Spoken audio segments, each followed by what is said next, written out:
there's really no such thing as a good or bad thing, right? It's all our interpretation. It's all our perception on things, right? So, a classic example is like you go into work one day and your boss says, hey, we're doing layoffs, and you lose your job.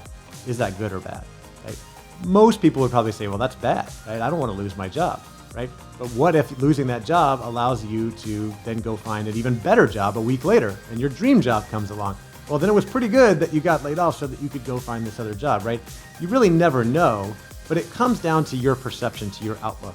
And I'm a big fan of taking an ownership mindset, if you will, and really taking responsibility for everything that's going on in your career and your life, and realizing that there are a lot of things in the world that are outside of our control, right? Politics, the global economy, pandemics, what your boss does, what your company does, even what your spouse or your kids do, you can't necessarily control. But there are a lot of things we can control, how we show up at work, how we show up for our family, what we do in relationships, taking care of our body, whether we get up early or not, getting enough sleep, how we interact with people, how we treat other people. That was just a little, it was a callback. It was a callback, not a thing. It was a callback.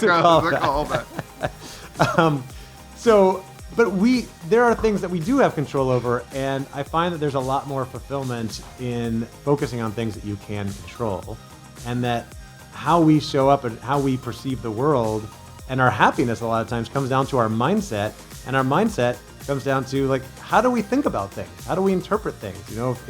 If you do get laid off, is that good or bad? If someone cuts you off in traffic, do you care about that or not? Some people get really worked up and angry. I personally am like, I don't care.